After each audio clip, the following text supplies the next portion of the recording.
Assalamualaikum. Jumpa kembali dengan Resident Channel.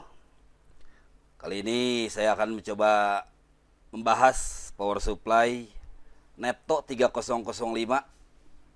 Di sini ada keterangan penyimpanan memori simpan 1 2 3 4. Untuk beratnya cukup lumayan berat. Kurang lebih 5 kilo ada ini beratnya. 150 watt maksimal, 220 volt biasa. Dengan fuse 5 ampere. Fuse-nya tersimpan di sini ya. Kalau nanti terjadi putus sikring atau fuse, ini ganti aja cokel, ganti fuse-nya. Oke, kita mulai. Berat. Oh maaf, belum dicolokin listriknya. Ya, cocok lu. Ya. Segini cukup ya. Oh ya, lupa, dalam paketnya itu kebetulan tidak ada bawaan paket kabel untuk DC-nya dalam paketnya. Jadi dalam paketnya hanya power supply dan AC, terus ada satu tambahan seperti ini. Alas magnetik seperti gini. Kalau kita bongkar-bongkar baut atau apa, kita bisa disimpan di sini. Nah, nempel alas ini. Dalam paketnya ada satu alas ini, satu power supply, satu kabel AC. Tapi mungkin nanti akan dilengkapi untuk kabel DC-nya karena dalam paketnya tidak ada kabel DC-nya. Gitu. Mungkin si pihak produsen tidak menyediakan kabel DC-nya, kemungkinan mungkin para teknisi atau para praktisi elektronik sudah mempunyai kabel DC sendiri, tapi alangkah baiknya kalau ada kabel DC-nya. Baik, kita nyalakan. Di sini menurut keterangan datasheet, kebetulan datasheetnya bahasa Indonesia, jadi untuk kawan-kawan tidak perlu kebingungan dengan bahasa aneh atau bahasa Inggris. Ini udah ada terjemahan bahasa Indonesianya, walaupun satu lembar tapi cukup lengkap dan cukup mudah dipahami. Harusnya semua nih produk yang ke Indonesia ini pakai bahasa Indonesia, karena tidak semua juga memahami dengan bahasa asing ya. Gitu. Baik, di sini untuk voltage-nya dia 0 sampai dengan 30. Nah, ini ada tombol knop ini. Knop ini ada dua fungsi. Kalau kita ingin lebih cepat untuk pemutaran, nah kita klik ini, pilih di sini. Nah, jadi langsung 30. 31 berarti maksimal ya. Tapi kalau kita ingin mengatur si komanya saja, hebat ini. Kita supaya kedipnya di sini, kita pilih gini aja. Ini cuman kalau untuk mencapai jauh cukup lama, kita klik aja sininya. Gitu ya. Kita mau ke yang puluhannya atau apanya? Di sini berarti yang keribuannya, yang kepuluhannya, yang keratusannya, yang satuannya. Sama dengan ampernya pun begitu. Fiturnya seperti itu. Kita bisa klik di sini atau kita ini satu-satu lama. Kita klik di sininya. Ada beberapa yang unik pada power supply ini, saya anggap cukup unik dan sangat berguna untuk para teknisi. Di sini ada kon OCP atau protek arus awal. Di sini ada terjemahannya juga. Seperti ini.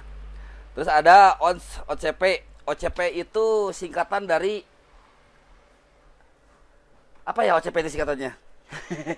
OCP ada over current protection. Jadi bila mana ada proteksi lebih atau arus lebih atau ada short lah istilahnya, dia akan protect. Atau si protectnya itu bisa kita hilangkan. Saya coba pergunakan dulu kabel yang ini. Mungkin nanti untuk paket ke kawan-kawan kita buatkan kabel tidak jauh beda dengan inilah. Kabel cukup kuat. Nah, seperti ini. Saya coba pasang dulu ya. Belakang dikit. Berat.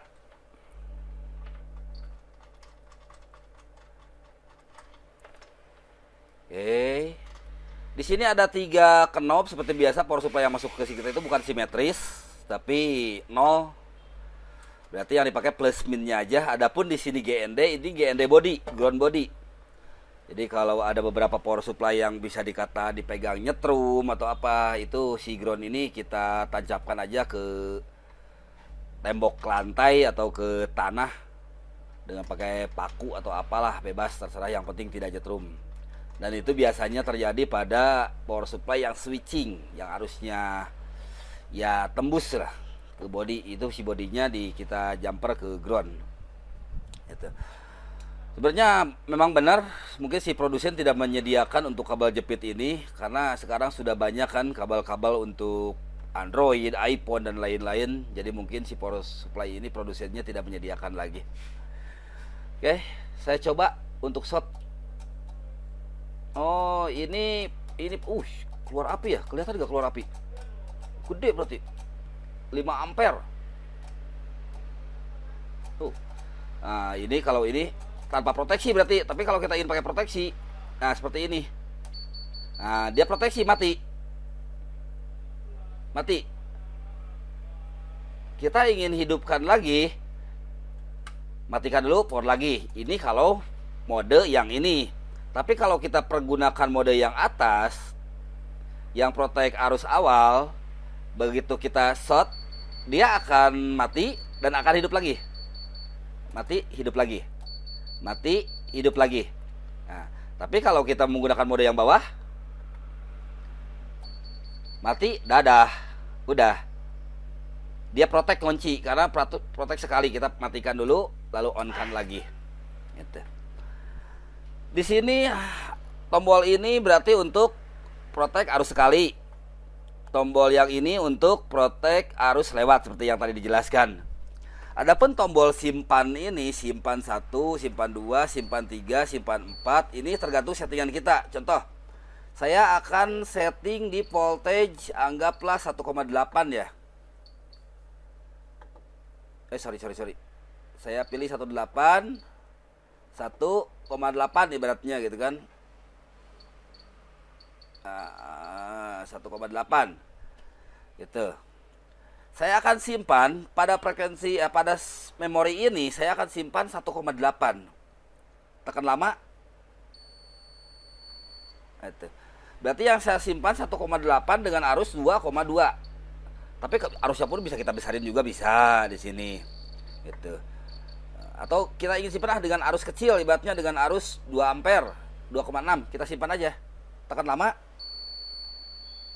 Simpan, berarti udah tersimpan di memori 1 itu 1,8 dengan 2,5 ampere. Kalau kita ke klik 2 lain lagi. Nah, jadi kita tidak usah repot-repot putar-putar lagi. Oh, kita ingin setting 1,8. Klik di sini langsung. Nomor 2-nya pun bisa kita setting juga sama. Kita ingin simpan ibaratnya nomor 2 di 4,2 volt ibaratnya.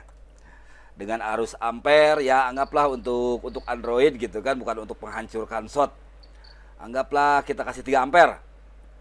Kita simpan. Nah, udah, kalau udah bunyi tit, berarti udah nyimpan. Kita tekan lama, tit. Tekan lama. Nah, ini udah nyimpan berarti. Baik. Kalau kita ingin 1,8 berarti kita tadi simpan 1,8, kita pilih ini. Kalau kita ingin tadi 4,2 dengan arus 3 ampere, kita klik ini. Simpel kan? Begitupun selanjutnya yang lain. Ini berapa ini? Kita tinggal setting aja. Ini untuk laptop ibaratnya saya mau setting di 17 volt. Nomor 4 saya mau setting di 17 volt ibaratnya. Atau 19 volt ya, 19 volt untuk testing laptop.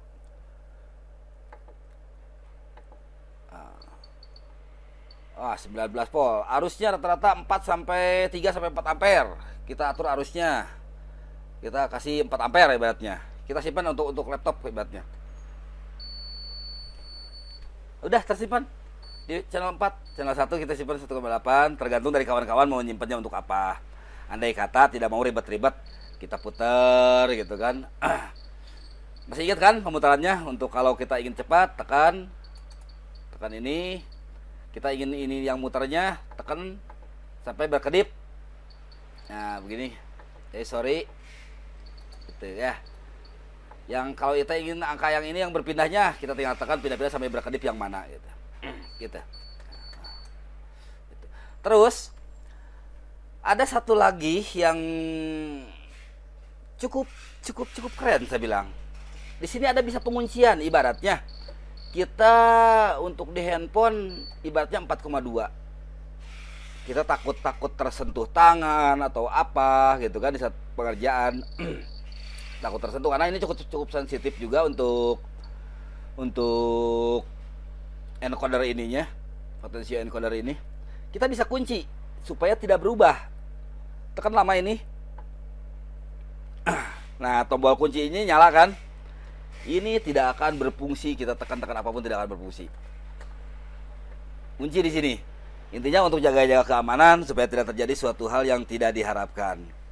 Gitu. Kalau kita ingin buka lagi, tekan lagi lama ini. Tek. Udah, tombol kuncinya hilang, berarti sudah tidak terkunci. Gitu. Kita ingin mempergunakan untuk handphone supaya terproteksi, supaya ibarat terjadi korsleting, tidak terjadi apa-apa pada power supply atau pada kabel atau pada lainnya, atau ada peringatan ibaratnya. Nah, kita berarti si lampu ini harus dalam kondisi on dengan menekan tombol protect arus awal yang ini. Nah, seperti ini. Tapi kalau ingin arus sekali, cuma sekali aja tesnya, kita tekan ini. Udah mati, kita nyalakan kembali. Gitu. Seperti itu. Tapi kalau kita ingin menghancurkan shot, membakar atau apapun, kita jangan on kan tombol 2 ini. Lepas aja tombol 2 ini, jangan kita on kan. Ini akan jadi penghancur shot. Bener gak ini bisa membakar dengan berat 5 ampere seperti ini? Nanti kita lihat dalamnya seperti apa. Berat-berat banget apa batu bata atau apa dalamnya. Saya biasa mempergunakan kawat yang biasa untuk pakai tali kabel seperti ini. Jangan besar-besar lah. Saya kasih 4,2. Saya asumsikan dengan arus short vibat. Ampernya saya kasih full 5 ampere. Saya coba untuk membakar kawat ini, apa bisa atau enggak, atau berapa. Kawatnya cukup tebal sih, berapa mili ya, 1 mili ya kalau gak salah ini kawat. Tebal banget, keras. Bisa membakar gak, dan berapa lama membakarnya dengan voltage 4,2 dan arus 5 ampere. Saya akan coba tes. Langsung keluar asap, kelihatan gak sama kawan-kawan? Tuh kan, langsung keluar jin gitu. Jadi keren nih power supply dengan bobot yang cukup lumayan 5 kilo, dengan fungsi yang banyak, terus bisa menghancurkan shot juga gitu. Coba sekali lagi ya. Cepet tuh bakar shotnya tuh. Shit. Wait, kebakaran tuh. Iya. Jadi keren ya. Power supply juga, penghancur shot juga. Ada satu lagi yang fungsi belum saya sebutkan, yaitu fitur USB ini. Perbedaan fitur USB ini, voltage-nya ini mengikuti dengan yang ini. Jadi andai kata voltage di sini 4,2, USB ini pun ikut 4,2. Di sini 30, di sini pun 30. Sementara untuk USB handphone itu cuma 5,1 maksimal ya. Jadi tegangan kita arahkan dulu ke 5,1, atau kita bikin aja di sini 5,1. Bikin 5,1 dengan arus ampere untuk charging, ibaratnya kita kasih 2 ampere lah ya. Atau 2 ampere atau 3 ampere ibaratnya. Saya kasih 3 ampere lah untuk charging ya. Oke, simpan. Saya akan simpan untuk charging ini ibaratnya di memori 4. Tekan. Oke. Coba colok. Dia ada makan arus gak? Kebetulan ini saya cas HP yang saya rekam. Supaya tidak berubah yang seperti di awal tadi dijelaskan, kita kunci dulu aja. Udah kunci, jadi tidak berubah. Takutnya malah jebol HP-nya ya. Saya tes ini kepada handphone yang saya pakai untuk merekam. Arusnya terbaca. Ini berarti arus yang dimakan oleh handphone yang saya pakai ini. 1 ampere lebih untuk daya charging. Saya tidak bisa melihat di sini dia pas charging atau enggak, karena kebetulan lagi dipakai untuk recording untuk HP ininya. Gitu. Jadi intinya untuk fasilitas charging ini kita tidak boleh merubah-rubah ini. Jadi jangan sampai lebih dari 5 volt handphone bisa mati karena dia mengikuti tegangan dari ini. Kalau ininya dari 8 volt ke sini pun 8 volt otomatis. Sementara untuk handphone sendiri charging khususnya atau analisa via USB itu maksimal 5,1. Baik, bisa dipaham kawan ya? Oke, cabut lagi. Karena lagi dipakai ini handphonenya. Kebetulan tidak ada handphone lain. Fasilitas terbatas adanya, tapi mudah-mudahan bisa dipahami untuk kawan-kawan.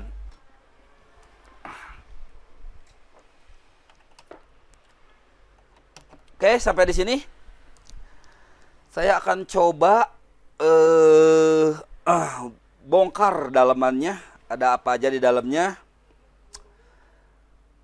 Kenapa bisa berat banget gitu kan? Beratnya memang bener-bener banget, ini 5 kilo ada deh beratnya. Kalau dilihat dari sini, kalau dilihat dari ini baut trapod teroid. Bener apa enggak? Nanti kita coba buka ya. Oke. Ya, kita matikan dulu. Oh, saya belum kasih tahu, maaf. Kalau udah dimatikan tadi saya ada simpen kunci di 5 volt dan saya matikan, apakah dia tetap kunci dan tetap di 5 volt atau berubah? Kalau tegangannya tetap di 5 volt, cuman kuncinya sudah tidak. Tadi kan posisi saya kunci kan. Nah, saya kunci. Tegangan di 5 volt, saya coba matikan. Saya on kan, tegangan tetap, ampere pun tetap, cuman kunci tidak ada. Itu. Oke, saya matikan dulu, saya coba bongkar. Oke, setelah kita bongkar, aduh, lumayan, 10 skrup yang ada. Manfaat juga nih karpetnya. Benar, dalamnya ternyata trapod teroid. Di sini ada tulisan 092136. Berarti si teroid ini maksimal 36 volt dia mengeluarkan voltage. Di sini di teroidnya tidak ada keterangan ampernya. Cukup besar. Saya kira bukan 5 ampere, ini kayaknya 10 ampere ada nih. Karena cukup besar teroidnya. Dalamnya ada apa aja? Oke, sini. Saya perlihatkan. Di sini menggunakan double final. Final untuk penguatnya double dan barangnya menggunakan 3005 dan banyak di pasaran menggunakan 2 relay proteksi. Diodanya sudah menggunakan dioda bright. Dioda brightnya ini 5 ampere. Ada elko besar sekali. Di sini elko-nya 6800 mikro, 6800 mikro 36 volt. Maaf. 63 volt, 6800 mikro. Desainnya cukup rapih dan ramping. Di dalamnya banyak ruang kosong. Adapun berat, yaitu berat dari si teroidnya ini sendiri. Sini udah ada heatsink yang cukup tebal. Heatsinknya cukup tebal. Dan ada fan kipas juga. Seperti ini dalamnya. Oke, so untuk kawan-kawan yang berminat dengan power supply ini, silakan hubungi reseller kami. Tahu bisa nanti di deskripsi ada biasa link Bukalapak ataupun Shopee ataupun nomor saya sendiri. Untuk pembelian bebas di mana aja, di siapa aja. Yang jelas saya review alatnya seperti ini. Produknya seperti ini, cukup tangguh. Yang saya tahu untuk teroid ini cukup kuat untuk tendangan arusnya. Bahkan banyak dipakai di sound system juga. Untuk teroid ini trafo yang cukup handal untuk pengerjaannya. Demikian kawan-kawan, ini dalamnya. Oke, seperti ini dalamannya. Keren juga ya. Dan pelindung cukup bagus. Ini pelindung AC-nya udah tertutup heatsink semuanya. Ini pun tertutup heatsink. Ini udah sistem soket. Semua udah sistem soket. Dari mulai DC-nya sudah sistem soket semua. Sistem groundingnya cukup baik. Nah, dan benar nyambung ke knob yang ini ya. Ini grounding body berarti. Grounding cukup baik, tidak ada sentuhan strum atau apa. Baik kawan-kawan, terima kasih. Semoga bermanfaat buat kawan-kawan semuanya. Jangan lupa like and subscribe. Wassalamualaikum warahmatullahi wabarakatuh.